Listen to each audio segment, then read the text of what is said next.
Supeditados necesariamente al ambiente y desde los albores de nuestra historia como especie, los humanos hemos establecido un sinfín de relaciones con el entorno y, por consiguiente, la flora, la fauna y los hongos emergen de manera significativa en la cosmogonía de muchos pueblos, al igual que en el pensamiento de cada uno de sus integrantes. Esta memoria naturalista deriva del encuentro entre lo biológico y lo cultural, y aunque sus aspectos hereditarios y lingüísticos ya han sido documentados como para trazar el curso de la humanidad en sus diferentes contextos ecológicos y geográficos, las esferas cognitivas, mucho menos exploradas, intentan explicar esa misma historia mediante el examen de las formas en la que los grupos humanos percibimos y nos apropiamos del entorno a lo largo del tiempo. Así, mientras que la memoria genética y lingüística certifican las incontables interacciones hombre-naturaleza, la memoria cognitiva nos ofrece distintos elementos para lograr aprender las experiencias del pasado mediante los recuerdos, conservados estos a manera de documentos, evidencias arqueológicas, datos etnográficos, incluyendo además toda aquella información contenida en la literatura, el lenguaje, la plástica y especialmente en los ritos y mitos, entre otras expresiones culturales. Las múltiples formas en que los antiguos mayas percibieron, aprendieron y procedieron ante la naturaleza para alcanzar los niveles de desarrollo que los caracterizó como grupo cultural, constatan al mismo tiempo los detallados y profundos conocimientos ambientales, así como las estrechas interacciones que aquellos pueblos guardaron y que aún hoy día guardan con su entorno. Tales nociones no solo han sido transmitidas por tradición oral de una generación a otra, sino también serían registradas en distintos manuscritos, como por ejemplo el Popol Vuh, el libro del Consejo, que no solo representa una suerte de enciclopedia de los valores sustantivos de los pueblos quichés, sino que el texto, desde sus versiones orales que irían confluyendo en los códices jeroglíficos, refleja además la distintiva compulsión de los antiguos mayas por almacenar, ordenar y transmitir su memoria colectiva. Por ello, no resulta extraño que los transcriptores del manuscrito al alfabeto latino lo concibiesen como un ibal, o instrumento para ver, término que igualmente alude al cuarzo, cristal de roca transparente que los sacerdotes quichés y lacandones utilizan aún hoy en día en sus ritos de adivinación. Las fuentes etnohistóricas, las pocas fuentes etnohistóricas con las que contamos, luego de la desafortunada destrucción de una gran cantidad de códices por el fanatismo religioso colonial, aportan información detallada y algunas veces prolija sobre el uso alimenticio, terapéutico o medicinal de distintos tipos de artrópodos en la época prehispánica. Irónicamente, ello también nos permite imaginar que muchos de aquellos manuscritos quemados en las hogueras debieron contener igualmente una gran variedad de datos sobre otras formas de utilización de la entomofauna, como por ejemplo, cuando algunos artrópodos eran concebidos como marcadores climáticos y ambientales, nociones que resultan de vital importancia en las prácticas agrícolas mesoamericanas, por ejemplo, y que al igual de como pudo suceder con muchos otros tipos de animales, debieron implicar detalladas observaciones del comportamiento y la biología de estos mismos. Siendo el filo más numeroso y diverso del reino animal, artrópoda incluye un gran número de animales invertebrados dotados de un esqueleto externo y apéndices articulados, tal como lo presentan insectos, arácnidos, crustáceos y miriápodos. Hasta el momento se han descrito cerca de 1.200.000 especies, de las que más de 1.000.000 son insectos, que representan el 80% de todos los animales conocidos. Aunque las historias detrás de la innegable interacción entre los seres humanos y los artrópodos se pierden en épocas remotas, el interés científico por el papel de algunos insectos en el pasado apenas dio inicio a principios del siglo XIX y no fue sino hasta los años 60 en que en los ámbitos académicos surgiría la arqueoentomología, como una disciplina bien diferenciada y provista de una metodología propia. Dadas las primeras exploraciones en Egipto, por ejemplo, o en contextos mediterráneos como en Roma, eso motivó a principios del siglo XIX el estudio del papel de estos insectos. Sin embargo, la principal dificultad para corroborar la presencia de estos y otros invertebrados en la vida de los habitantes de aquellas antiguas civilizaciones, cuyo desarrollo cultural tuvo lugar en las zonas tropicales del planeta, radica en la propia naturaleza de estos organismos, puesto que la acelerada descomposición de sus cuerpos difícilmente deja rastros en los contextos arqueológicos. A diferencia del auge de los estudios realizados en muchos sitios arqueológicos de Europa, Asia o Norteamérica, donde las condiciones de los contextos no solo permiten recuperar diversos restos de invertebrados, sino también de poder determinar ciertas sustancias químicas como indicadores de su presencia en espacios rituales o domésticos, por ejemplo, Las evidencias arqueoentomológicas que pudieran hallarse por toda la región neotropical son datos prácticamente inexistentes y muchas veces han quedado al margen de los estudios arqueológicos o las interpretaciones, por ejemplo, de piezas con motivos geométricos con motivos geométricos, muchas veces han quedado en esa descripción y tenemos datos de que algunas de estas piezas que han ido a dar a las bodegas, pues bien pueden estar representando a diferentes tipos de artrópodos. Desde las tierras altas a las tierras bajas y las zonas costero-litorales, el complejo escenario de lo que suele conceptuarse como el área maya, conformada por los estados mexicanos de Campeche, Chiapas, Tabasco, Quintana Roo y Yucatán, junto con Belice y gran parte de Guatemala, constituye un vasto territorio con características ambientales únicas, donde a lo largo de más de 3.000 años el aprovechamiento de la biota ha sido una práctica ampliamente difundida y de gran profundidad histórica. Sin embargo, aunque los antiguos conocimientos etnobiológicos del área son los mejor documentados entre las lenguas mesoamericanas,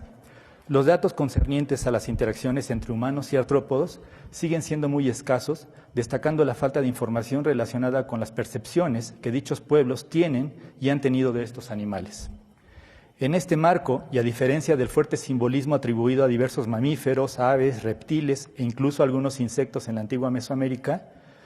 otros animales, y particularmente distintos tipos de invertebrados, tanto acuáticos como terrestres, aún son poco conocidos, a pesar de que estos se asoman frecuentemente y de muy distintas formas en la iconografía maya, así como de muchas culturas precolombinas. Asumiendo que la memoria cognitiva hace posible la percepción de todas las cosas, desde las más simples a las más complejas, bosquejo aquí algunas glosas surgidas del examen de diversos conjuntos de datos biológicos, arqueológicos y etnohistóricos, relacionados con el imaginario maya en torno a los alacranes y ciempiés, animales muy comunes por toda la región meridional de Mesoamérica, donde sus antiguos habitantes les confirieron un particular simbolismo. De forma similar en que otros investigadores, por ejemplo el doctor Osvaldo Chinchilla, han abordado el estudio de las representaciones pictóricas de la mitología maya, la información contenida en algunos códices, junto con el examen de ciertas estampas y eventos narrados en vasijas, estelas o pinturas murales, está permitiendo vislumbrar determinadas historias sobre las antiguas relaciones hombre-artrópodos, que más que mostrar, intentan rememorar los posibles rastros entre las hipotéticas manifestaciones verbales e incluso acústicas con las expresiones plásticas y pictóricas alusivas a dichos organismos. Como parte de una investigación más amplia, el presente trabajo se centra en el estudio preliminar de algunos objetos y artefactos zoomorfos resguardados en distintos museos en México, así como de este mismo museo de la Universidad Francisco Marroquín. No obstante que en la mayoría de los casos no disponemos de la información básica de aquellos contextos en los que dichas piezas fueron halladas, los datos recopilados sobre distintos objetos y artefactos alusivos a alacranes y ciempiés permiten argumentar que dichas formalizaciones no solo hablan de diversos conceptos o de determinadas experiencias reales o ficticias, sino también de las distintas formas en que este tipo de animales pudieron ser percibidos, temidos o procurados por los antiguos mayas. Puesto que tales relaciones pudieron adoptar diferentes significados en función de las vivencias de cada individuo y del contexto histórico en el que éstas sucedieron, el análisis de contenido, visto aquí como el examen de cualquier tipo de texto, resulta una útil herramienta metodológica para lograr identificar objetiva y sistemáticamente algunas propiedades lingüísticas en las distintas grafías o estampas de dichos artrópodos. De igual forma, el ejercicio comparativo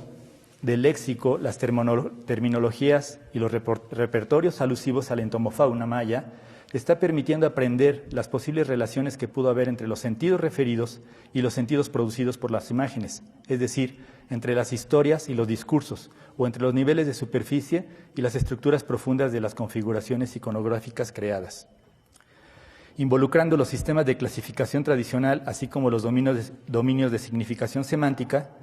el examen de los nombres de los artrópodos en lengua maya peninsular igualmente apoya el reconocimiento de algunas de sus atribuciones o aquellas propiedades que motivasen los usos que a estos pudieron dárseles en el pasado. De manera particular, la información epigráfica no solo sustenta las glosas, sino también resulta especialmente útil al intentar desentrañar la eventual personalidad, el carácter, el espíritu o los significados de las estampas, tanto de alacranes como de ciempiés, sean estas naturales, zoomorfas o antropomorfas. Dotada de una poderosa fuerza mágica y ritual, la palabra, junto con las representaciones pictóricas y los sonidos, tuvieron un profundo significado entre los antiguos mayas, no solo porque estas herramientas en conjunto rebasaban el concepto natural de hablar, sino también porque la permanente coexistencia de aquellos pueblos con sus deidades y los seres sobrenaturales implicaba la celebración de una variedad de ritos en las que resonancias, invocaciones e incluso escenografías eran empleados para mantener la armonía con dichas entidades omnipresentes en la vida cotidiana de los humanos. Fortuitamente, algunas de aquellas encantaciones fueron traducidas del maya por sabios y escribas indígenas, como es el caso del ritual de los bacabes, copia de un códice del siglo VII y cuya escritura a finales del siglo XVI reúne un conjunto de plegarias, conjuros y recetas en las que subyacen muy diversos conceptos y saberes sobre la flora y la fauna del área maya peninsular. Respecto a las nociones entomológicas del pasado,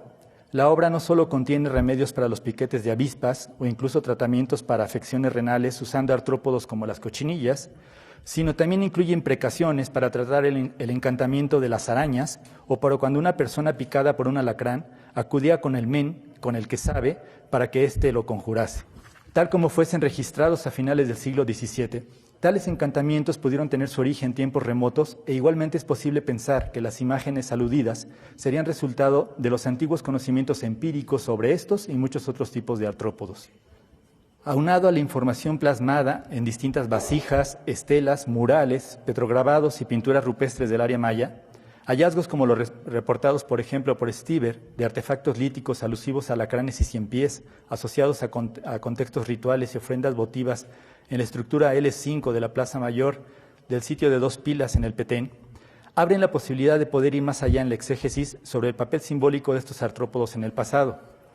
Siendo objeto de culto en el ámbito celeste, los pueblos nahuas del centro de México asociarían al alacrán con la constelación Colotlixcayac, que en noviembre marcaba el nacimiento de Huitzilopochtli, así como el momento de encender el ciclo del fuego nuevo, cuando Aldebarán, la cola del arácnido, cruzaba el cenit y picaba el pecho del sacrificado, y de esta forma los dioses concediesen que continuara la vida. Al igual que aquellos y otros pueblos mesoamericanos, el afán de los mayas por coordinar las acciones terrestres con las del ámbito celeste quedaría plasmado no solo en sus registros astronómicos, sino también en las orientaciones de sus edificios, así como en muy variados textos grabados en estelas o pintados en códices y vasijas ceremoniales. De esta forma, el carácter celeste del alacrán surge en distintos contextos a manera de glifos de estrella con cola del arácnido, y tales evocaciones, aunadas al simbolismo obscuro e inframundano que el animal encierra, adquiere mayor sentido al abordar sus glosas, no solo desde un punto de vista arqueoastronómico, sino también considerando las características biológicas y los rasgos etológicos de este tipo de artrópodos. Nombrados por los mayas peninsulares como Sinan, los alacranes fueron vinculados con el planeta Venus, Onok-Ek, la gran estrella. Como la dibujada en la mano, la vestimenta y alrededor de la figura antropomorfa en los murales de Cacaxtla, Tlaxcala, estampa fechada entre el 653 y 830 después de Cristo, y que si bien originalmente había sido relacionada con la guerra, hoy día es más aceptada la idea de que el conjunto pictórico alude a alguna fecha calendárica marcada por Venus y relacionada estrechamente con la fertilidad humana y la fertilidad de la Tierra. Vinculada con la constelación del Escorpión, la gran estrella también sería señalada en el Códice Dresde, tal vez eludiendo al comportamiento y mayor actividad de estos arácnidos durante el tiempo de secas, que era augurado cuando aquel conjunto de estrellas cruzaba el horizonte durante octubre y noviembre de cada año, anunciando con ello el final de las lluvias. Por otra parte, en el Calepino de Motul, la entrada Sinan-Ek nombra a Venus como el signo del cielo o literalmente estrella escorpión. Y esta misma advocación emerge desde el pasado, no solo en edificios como el Templo de las Monjas en Chichén Itzá o en piezas cerámicas como la K4565 del clásico, sino también en muy diversas fuentes coloniales del altiplano central como el Códice Florentino, en el que Citlacóatl, la estrella escorpión, figuraba junto con un grupo de estrellas que los informantes de Sagún decían ver en el cielo. Aunado a otro tipo de datos, lo anterior sustenta la idea de que durante el apogeo de las sociedades agrícolas del formativo tardío y del periodo clásico, el simbolismo atribuido a Sinan-Ek al oeste, así como a las Pléyades al este, pudo deberse a que dichos cuerpos celestes marcaban tanto el inicio como el final de las lluvias, eventos de mayor trascendencia para la subsistencia de los pueblos mayas, que igualmente fueron registrados en el Códice Madrid, mediante grafías tanto de alacranes y motivos pluviales como de la caza ritual del venado, realizada principalmente en el tiempo de secas. Siendo una de las entidades más interesantes de la iconografía prehispánica mesoamericana, el escorpión celeste aparece también en el Códice París, cuyas estampas motivarían que desde principios del siglo pasado, Spinden planteara que los antiguos mayas habían desarrollado su propia carta celeste compuesta de 13 casas. De estas, la del escorpión, o Sinanec, fue particularmente importante puesto que marcaba el solsticio de invierno y también porque el conjunto estelar hubo sido vinculado a Ecoat, o alacrán negro, deidad benefactora de los mercaderes. Aquí en el museo se encuentra una pequeña vasija muy interesante que habla sobre esto. Como muchas otras deidades mesoamericanas, Ecoat poseía un carácter doble y contradictorio, ya que si bien para el comercio era propicio, como dios de la guerra personificaba una deidad de carácter malévolo. En su advocación como dios M, de acuerdo al catálogo de Thomson, su grafía podría dar cuenta de otras nociones entomológicas del pasado, puesto que el labio grueso y rojo del personaje parece figurar la sensación de su engrosamiento y calor luego de una picadura del arácnido, y muy seguramente del alacrán negro, Centuroides gracilis,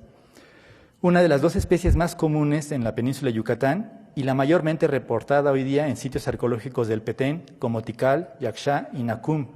Un colega biólogo de aquí de Guatemala, precisamente hace una semana, me estaba comentando este dato, que por allá anda llegando, de que en el Petén justamente es el tipo de alacranes que encuentran frecuentemente en sus excavaciones, con todo y el susto que les da. Siendo el negro un color asociado universalmente con el caos primordial, el cielo nocturno, la oscuridad terrestre, la tierra fértil, las aguas profundas o el interior del vientre materno, es factible suponer que en el antiguo pensamiento maya, la atribución de dichas cualidades, tanto a diversas deidades como también a animales como los alacranes, confieren a estos gran relevancia en tanto el eventual papel simbólico que estos pudieron haber tenido en la ocurrencia de eventos de trascendental relevancia como el renacer del cosmos y la preservación eterna.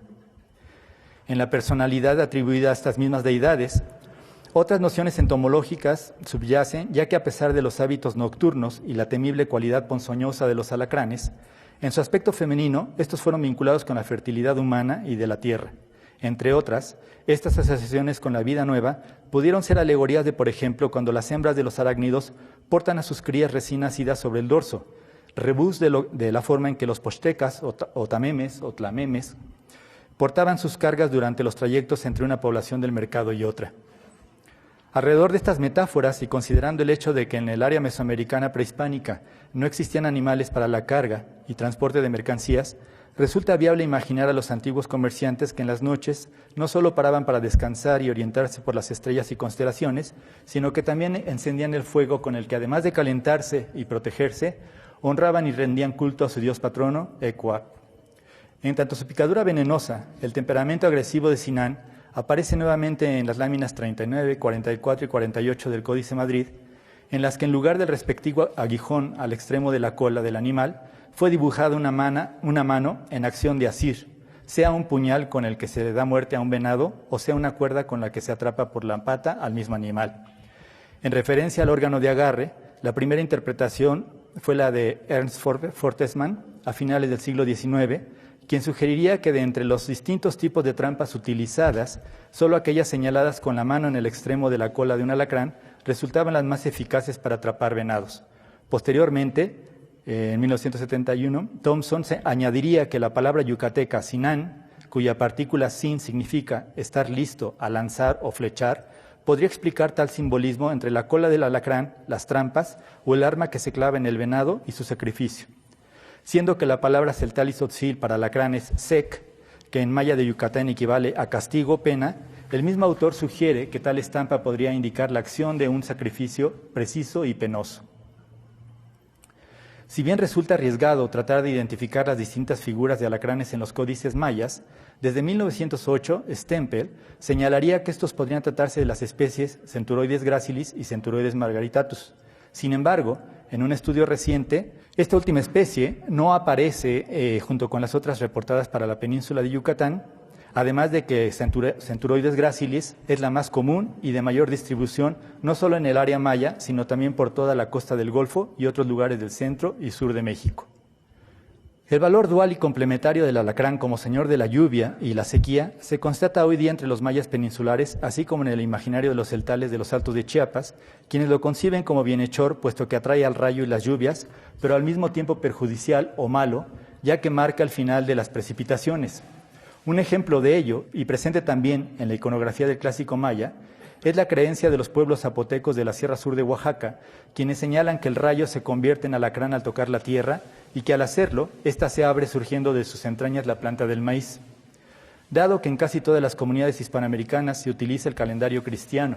cuyos santos y fiestas marcan las fechas en que deben realizarse las distintas labores y ceremonias asociadas al ciclo agrícola, en la actualidad nos resulta difícil comprender la relevancia que pudieron tener las observaciones ambientales y astronómicas en la vida práctica de los pueblos prehispánicos. Apareciendo en el momento adecuado en la bóveda celeste, Sinan preconizaba tanto el inicio como el final de la temporada de lluvias, y por ello, los especialistas rituales debieron asimismo llevar a cabo una serie de ceremonias, tanto para atraer las lluvias como para lograr una buena cosecha al final del temporal. De ello da cuenta la ceremonia Chacchac, que los campesinos milperos de Yucatán siguen realizando y en la que los niños imitan el croar de ranas y sapos. En este sentido, los silbatos de barro en forma de ranas en posición de canto encontradas en la pequeña acrópolis de Yaxchilán, asimismo pudieron ser utilizados en ceremonias dedicadas a Chac, el dios de la lluvia y del agua, así como en otros tipos de rituales. En este sentido, uno de los principales planteamientos de este estudio preliminar es que este tipo de objetos encontrados justamente en la bodega de este museo podrían haber estado relacionados con algunos de estos rituales. Una buena cantidad de estudios antropológicos constatan que en Mesoamérica florecieron culturas musicales multifacéticas en las que tanto los sonidos del ambiente natural como la música instrumental y vocal estaban estrechamente relacionados con los conceptos religiosos y en ello instrumentos musicales como idiófonos, membranófonos y aerófonos de esencia divina fueron utilizados para fundar ciudades, investir gobernantes, nombrar pueblos y personas, ataviarse, cantar, hacer poesía, celebraciones y sacrificios, ir a la guerra y honrar a los muertos. Mientras que el origen de los instrumentos musicales tenía raíces cosmológicas, el sonido de los instrumentos se entendía como la voz de los dioses, y por ello, estos eran considerados recipientes divinos que merecían gran respeto a los que incluso se les dedicarían templos y altares en donde se les adoraba al lado de estatuas de distintas deidades. Al igual que muchos otros pueblos mesoamericanos, los mayas adjudicaron especial importancia a los órganos sensoriales o las formas en las que cada uno recibe la información sensorial como medio para entender el cosmos. De acuerdo con Huston y Taube, además del efecto escénico de la parafernalia ritual toda, los órganos sensoriales de la vista, el olfato y la audición resultaban especialmente importantes para crear e idear formas que enfatizaran la intención de movimiento sensorial, que dieran idea de los sonidos y las visiones de la realidad, y en ello incluso el ornamento florido que indicaba tanto aromas como la esencia misma del alma. Por otro lado, de las 174 especies de quilópodos o ciempiés reportadas en México, al menos 9 representantes de los escolopendromorfos son comunes en diversas regiones del área maya y que si bien presentan algunas variaciones morfológicas en cuanto a tamaño y color, comparten con algunas especies de litobiomorfos ciertos rasgos comunes, por lo que en el pasado pudieron ser ambos tipos de artrópodos percibidos y representados de manera similar.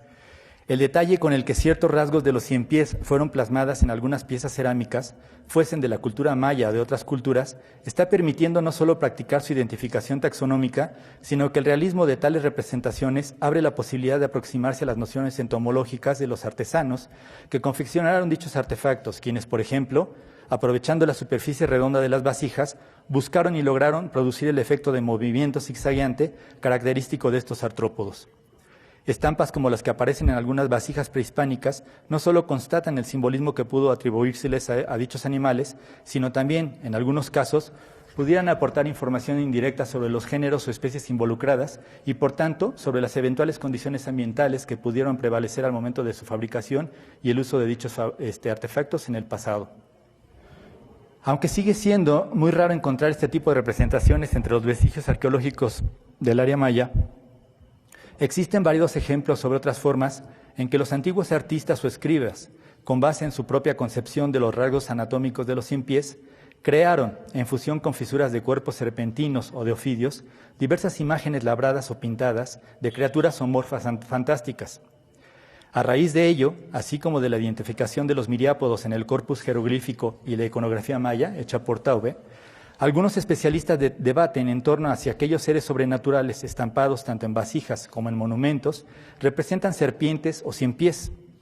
o se trata de una composición artística de estos o otros animales como los tiburones y los cocodrilos.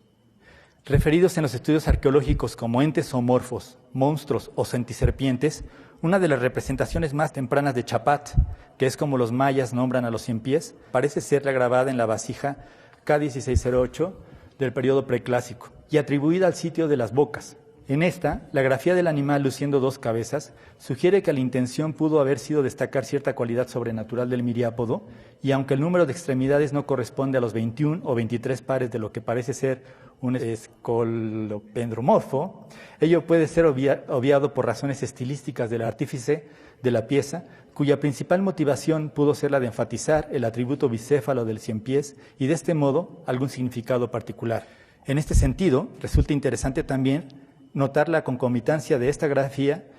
y eventualmente los campos semánticos involucrados en el arte pictórico de otras culturas precolombinas, como es el caso del miriápodo bicéfalo grabado en una vasija del Horizonte Medio, cuya procedencia fue atribuida a los pueblos moche o mochicas del Perú. Del periodo clásico, y al parecer hallada en el sitio del Naranjo en Guatemala, otro ejemplo del simbolismo de Chapat asoma en la decoración de la vasija K1256, en la que una deidad con atavíos ceremoniales de sacrificio porta alrededor de su torso una figura esquelética, serpentina y bicéfala, que fuese identificada por Grup y Naham como Sakbak Na Chapat o casa hueso blanco ciempiés. Los mismos especialistas señalan que como estas, otras representaciones de dicha entidad fueron también plasmadas en otros monumentos mayas, como por ejemplo en la base del sarcófago de Knich Hanab Pakal en Palenque. En referencia al atributo bicéfalo de semejantes estampas, tanto el arqueólogo Carl Taube como los epigrafistas Harry Kettunen y Davis Bond, coinciden en que uno de los rasgos distintivos de aquellos seres fantásticos son los colmillos en el extremo de la mandíbula superior y que de igual forma otras grafías de centiserpientes o de Chapat Chan pueden aparecer no solo en vasijas, sino en otros artículos portátiles como el hueso tallado del entierro 116 de Tikal, así como en monumentos y elementos arquitectónicos como los dinteles 25 y 39 de Yaxchilán, el medallón 6 de la Casa A de Palenque, las estelas de IH y la estructura 9 de Copán, en los que generalmente aparece el holograma Chapat, simbolizado por el cráneo de un ciempiés sobrenatural. Por su parte, Eric Bott anota transliteraciones para la misma entidad, nombrada como Chapat, Chapatí, en una vasija proveniente de Copán, así como Chapatú, en el altar de la estela 13 del mismo sitio, en referencia a la criatura serpentina esculpida en el dintel 25 de Yaxchilán y los pequeños ganchos que luce en ciertas partes de su cuerpo. El mismo especialista señala además que esta no solo es muy semejante al ciempiés que aparece en la vasija 1256, sino que tales apéndices podrían corresponder a un par de extremidades, con lo que sugiere además que pudiese tratarse de un ciempiés o de una centiserpiente. Por su parte, Kettunen y Bond consideran que tales formas más bien podrían corresponder a los espolones vestigiales de las serpientes del género Boidae, en particular de la boa constrictor, única especie de esta familia en el continente americano y muy común en las tierras bajas. Sin embargo, y esto es anotación mía, considerando que debajo y por encima de la parte media de la estampa pueden observarse otros diseños con patrones corporales que pudiesen corresponder a boa constrictor o incluso a Botrops asper, que es la nauyaca, y dado que los apéndices referidos resultan muy raros en dichos animales, cabe señalar la necesidad de profundizar en las interpretaciones del tipo de animal que pudiese tratarse, puesto que dichos apéndices pudiesen más bien corresponder al par de órganos reproductores o hemipenes de los reptiles escamosos que normalmente están dentro del cuerpo del animal y que afloran mediante tejidos eréctiles antes de la reproducción. Dado que estos hemipenes pueden adoptar formas diferentes dependiendo de la especie, sea a manera de espinas o en forma de ganchos para sujetar a la hembra, cabe suponer que los antiguos escribas mayas, virtuosos en su reconocida capacidad de observar detalladamente la naturaleza, antes de intentar representar solamente un par de extremidades y menos probablemente eventuales órganos vestigiales, más bien debieron querer resaltar la presencia de los semipenes propios de los ejemplares machos del género Boide. En este sentido, la interpretación de la estampa podría ser otra al considerar la eventualidad de que la intención del escribano escultor del dintel, la intención bien pudo ser resaltar la manifiesta cualidad varonil de poder o de fuerza atribuida al personaje representado, siendo el papel de los artrópodos en el antiguo simbolismo mesoamericano un campo aún poco explorado. Cabe así destacar la necesidad de profundizar en el estudio de otras grafías similares en las que sea por asociación estilística o sea como alusiones a la serpiente emplumada, tal como era concebida en el centro de México, dichos apéndices modelados en figuras de serpientes o centiserpientes o incluso alusiones directas a animales, como los ciempiés, pudieron ser simbolizados con mucha mayor frecuencia de lo que hasta ahora ha podido ser documentado. Es el caso de la pintura rupestre en el interior de la gruta de Juxtlahuaca Guerrero, descrita como una serpiente con alas de cabeza, unicornio con lengua y cola tridente, identificada como uno de los primeros ejemplos de actividad pictórica en Mesoamérica, al parecer olmeca, y de entre 800 a 400 a.C., y único en su tipo por haber sido plasmado en cavernas profundas fuera del área maya. Con cabeza serpentina, con lo que asimismo podrían ser, a manera de plumas, un par de forcípulas en la extremidad posterior, las espuelas tarsales de lo que podría ser una escolopendra. Semeja un ciempiés dibujado, en la que asimismo parece ser que se aprovechó la forma serpenteante de la roca. Otro ejemplo de lo anterior puede apreciarse en la escena asociada a uno de los altares de sacrificio de Chichén Itzá, Yucatán, en la que una centiserpiente luce, en combinación con diversos rasgos propios de una serpiente del género Crotalus, apéndices que podrían ser de algún miriápodo. Del mismo modo, y tomando en cuenta los principales rasgos morfológicos de los artrópodos de la clase quilópoda, particularmente los ciempiés y las escolopendras, cabe sugerir así que las sutiles diferencias evidentes en cada una de las cabezas y en las respectivas fauces de las centiserpientes plasmadas, tanto en la vasija 1256 como en el dintel 25 de Yaxchilán, podrían corresponder a estilizaciones en un extremo al par de colmillos o forcípulas asociadas a una glándula venenosa y de defensa, y en el otro al par de patas posteriores provistas de fuertes uñas con las que dichas clases de animales capturan a sus presas para luego, girando el cuerpo, clavar en estas dichas piezas bucales e inyectar la sustancia con las que las paraliza y mata. Los lugares cálidos y húmedos son el hábitat preferido de los ciempiés para ocultarse durante el día, y esta predilección por los recovecos subterráneos, aunado a sus hábitos nocturnos, motivaría que los mayas, al igual que muchos otros pueblos mesoamericanos, los vinculasen al inframundo, donde igualmente habitan los dioses de la muerte, simbolizadas frecuentemente por medio del rebus de cráneas de mandíbulas descarnadas o por figuras humanas manchadas de negro, denotando su muerte y corrupción. De acuerdo con De la Garza, en este nivel del universo, las deidades solían acompañarse de animales mensajeros como búhos, tecolotes, buitres, las míticas aves moán, y los perros, así como de otros animales de carácter siniestro o destructivo, como es el caso de serpientes, arañas y ciempiés, entre otros. Aún hoy día en el imaginario maya peninsular se tiene la creencia de que los esqueletos de las víboras, al ser muy semejantes a la forma de las escolopendras, tienen que ver con este mito de que durante la noche las escolopendras, al esconderse en el inframundo, tienen una batalla con los seres del inframundo y la ganan para que al otro día resurja el sol, pero los restos del animal quedan en forma de este esqueleto. Siendo además vinculada con el viento, la fuerza y los alientos de vida, resulta entonces errónea la idea generalizada de que entre los antiguos pobladores del sureste de México, el simbolismo atribuido a los ciempiés era diametralmente opuesto al de los ofidios, y la continuidad de dicha imagen la registra Grub al narrar que en los diarios de campo Alfonso Villarrojas anotaría que entre los mayas yucatecos de Chancom existía esta creencia de que los rayos solares se convertían en ciempiés a mediados de septiembre, que es cuando ocurre el Helep, suceso mágico cuando los animales del bosque transmutaban o cambiaban su forma, por ejemplo de tortugas a loros o armadillos en serpientes, etc. Así, en el imaginario yucateco contemporáneo, el zigzagueo de los ciempiés al desplazarse es equiparado a los rayos del sol, y ambas imágenes tienen su contraparte en diversas estampas del periodo clásico, en las que los ciempiés, como criaturas de las cuevas y la oscuridad, no solo aluden al mundo subterráneo, sino que igualmente simbolizan el pasaje diario del sol por el inframundo en su cíclico recorrido hacia los cielos. Un ejemplo de ello podría ser la escena plasmada en la escalinata 3 de Yaxchilán, en la que una deidad solar surge desde el interior del útero o del estómago del cocodrilo venado estrellado, quien al parecer porta el holograma Chapat a manera tocado, simbolizado por el cráneo de un ciempié sobrenatural. Al respecto, Thompson añade que el mes Yakshun, o del nuevo sol, igualmente alude tanto al sol renacido que surge del inframundo o las entrañas del cocodrilo terrestre, como al sol de la mañana que, refrescado por la sangre de los sacrificios que se le ofrecieron durante su viaje nocturno, resurge al siguiente día con todo su vigor. Una variedad de textos referentes a la antigua cosmogonía maya dan cuenta de las distintas maneras en que la fauna sería vinculada a las fuerzas naturales y los distintos niveles del universo. Por ello, de entre las diversas descripciones de los elementos y espacios cósmicos de dichos pueblos, destacan todas aquellas simbolizadas por diversos animales estrechamente ligados a estos ámbitos, así como con las materializaciones de las fuerzas celestes involucradas.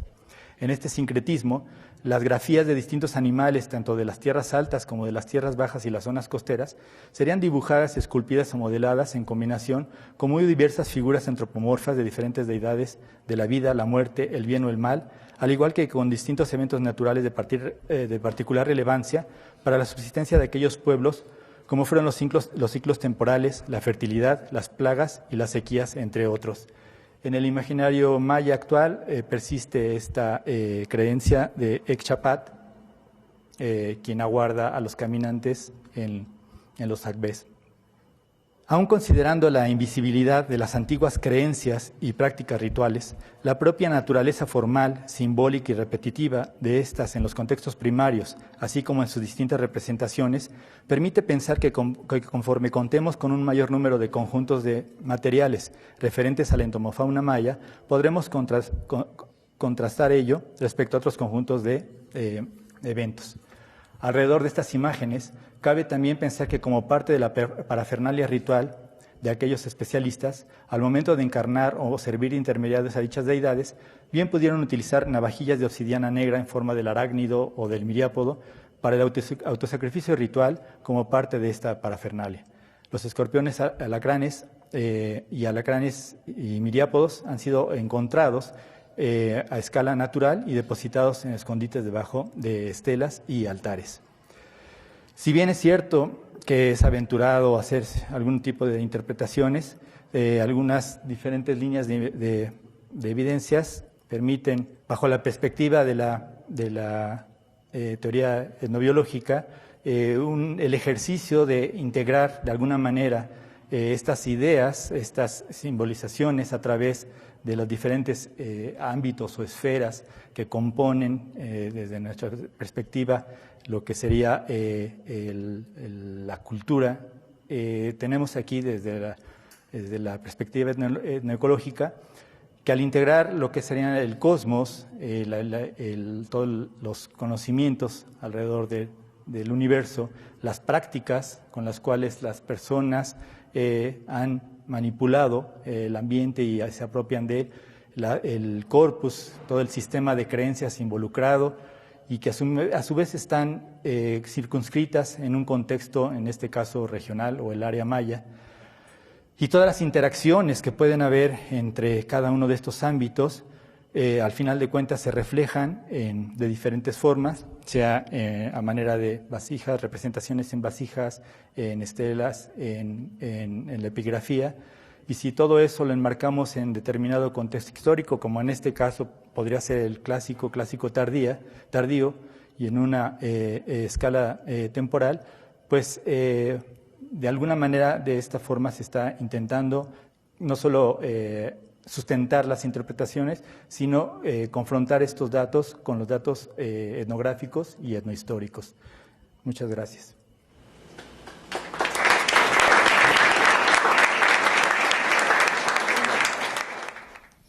Buenas noches,